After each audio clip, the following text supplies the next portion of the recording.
que el Señor me daba para esta noche es cómo está tu relación. ¿Cómo está tu relación? Y cuando hablamos de relación, ¿verdad? Una relación es un vínculo entre dos personas. En este caso, entre el creyente y Cristo. La relación tiene varias etapas. La primera etapa es conocerse. Poderoso es el Señor.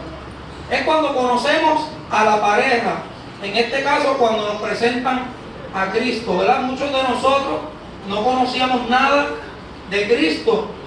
Habíamos escuchado quizás hablar de Cristo, pero no lo conocíamos. Poderoso es el Señor. Y ahí es que entonces nos presentan a Jesucristo como nuestro Salvador y Señor. Vive Dios, porque Dios es fiel. Santo tú eres Jesús. Ahí comienza esa primera etapa. Es cuando uno va conociendo, va experimentando nuevas cosas, va viendo cómo Dios va obrando en cada una de nuestras vidas. Vive el Señor. Luego surge el enamoramiento. Santo tú eres Jesús. Es cuando hay una conexión de ambas partes. De esa conexión surge el amor. Y ese amor comienza a crecer cuando le dedicamos tiempo y ponemos nuestro empeño en mantener ese primer amor.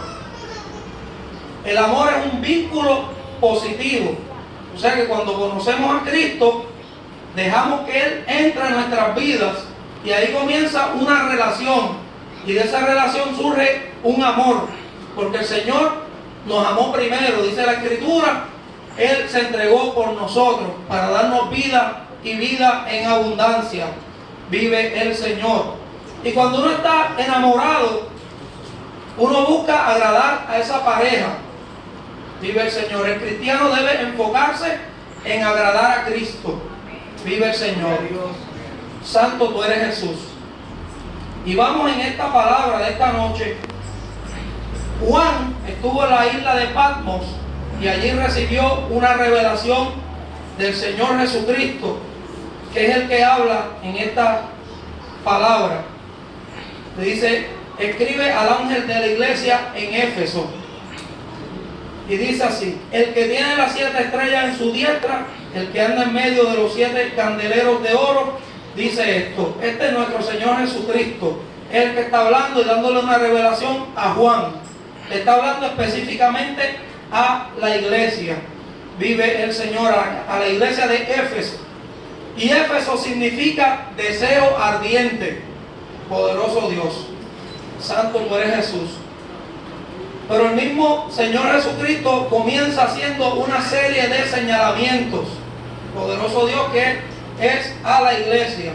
Dice, yo conozco tus obras y tu arduo trabajo y paciencia, y que no puedes soportar a los malos, y has probado los que dicen ser apóstoles y no lo son, y los has hallado mentirosos, y has sufrido y has tenido paciencia, y has trabajado arduamente por amor de mi nombre y no has desmayado.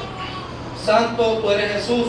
El Señor comienza dando una serie de elogios a la iglesia. El Señor le está diciendo que has trabajado, te has esforzado, has probado los que dicen ser apóstoles y no lo son. Vive el Señor. Y eso es lo que debemos hacer en todo momento. Pues cuando queremos agradar a Cristo, debemos mantenernos en esa visión, en eso que Dios quiere, en esos elogios que vienen de parte de Dios para la iglesia, pues Él conoce cada una de nuestras obras. Vive el Señor. Él conoce todo lo que hacemos. Porque una cosa, amigo y hermano que me escucha, es llegar al templo, y otra cosa fuera del templo. Tenemos que ser cristianos 24/7. Señor. No puede haber sombra de variación en un cristiano, pues somos imitadores de Cristo. Y cuando queremos agradarle a Cristo, debemos comportarnos con un buen testimonio, dando un buen ejemplo, porque a través de nuestro ejemplo, a través de nuestro testimonio, las vidas van a ser salvas. Poderoso es el Señor, y el Señor lo que quiere es que nos mantengamos en esas primeras obras. Vive el Señor. Santo eres Jesús. Poderoso es el que vive y reina para siempre. La palabra dice en Jeremías 17:10, yo Jehová, que escudriño la mente y que prueba el corazón para dar a cada uno según su camino, según el fruto de sus obras. Vive el Señor. El Señor conoce toda nuestra vida, pues el Señor Jesucristo nos ha formado desde antes de la fundación del mundo y nos ha dado por profeta a las naciones. Vive el Señor. Y dice, tu arduo trabajo. Podemos trabajar en la obra por años y años, pero si la relación con el Señor Jesucristo está mal, no esperemos recompensa. Vive el Señor. Porque cuando uno trabaja, espera cobrar. Vive Dios. Cuando uno trabaja en el Señor nos bendice. Pero tiene que ser que trabajemos de todo corazón para el Señor, pues queremos agradarle a Él. Vive el Señor. Y el Señor en esta carta está haciendo una amonestación a esta iglesia. Vive el Señor, pero el Señor es bueno. Porque el Señor lo que quiere es que salgamos de ese error. Vive Dios. Y dice la paciencia. La prueba de vuestra fe produce paciencia. O sea que esta iglesia era una iglesia que tenía fe.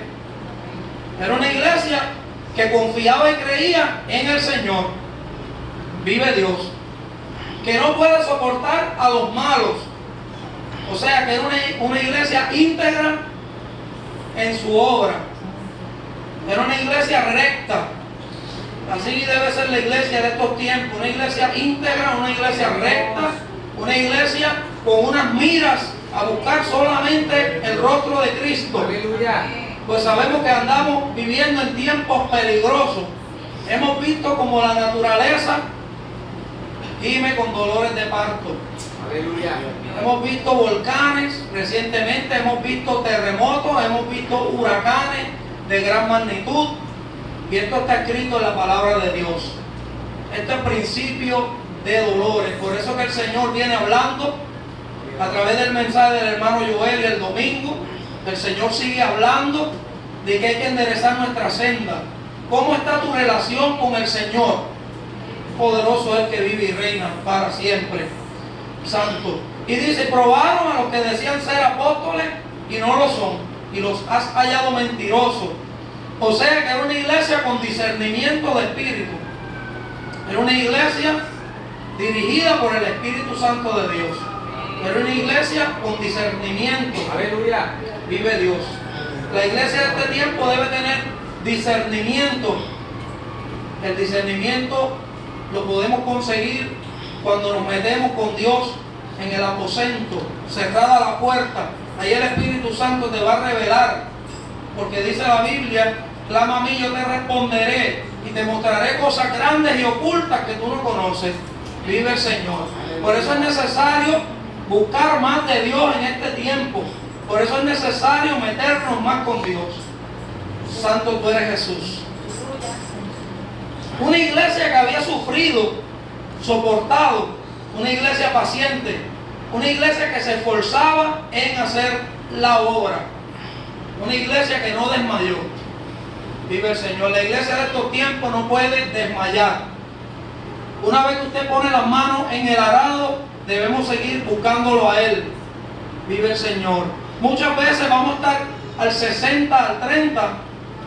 Vive el Señor, pero vamos a tener que estar mirándolo a Él. No podemos tornar nuestra mirada atrás. Porque dice que los que quitan sus manos del arado no heredarán el reino de los cielos. Tomemos el ejemplo de la esposa de Lot. Ella iba saliendo de esa ciudad y tornó su mirada atrás, desobedeció el mandato de Dios y se convirtió en una estatua de sal. Vive el Señor. También tomemos el ejemplo de Pedro, que aunque caminó por encima de las aguas, vinieron los vientos contrarios y desvió su mirada del maestro y comenzó a hundirse. Por eso la iglesia tiene que tener sus ojos puestos en Jesús, el autor y consumador de vuestra fe. Vive el Señor. Y dice, soportó todo esto por amor de su nombre. Santo tú eres Jesús. Muchas iglesias tienen estas características, Pero tenemos que tener algo en mente, que la fe sin obra es muerta. Podemos trabajar para el Señor, pero si no hay fe, la obra es muerta.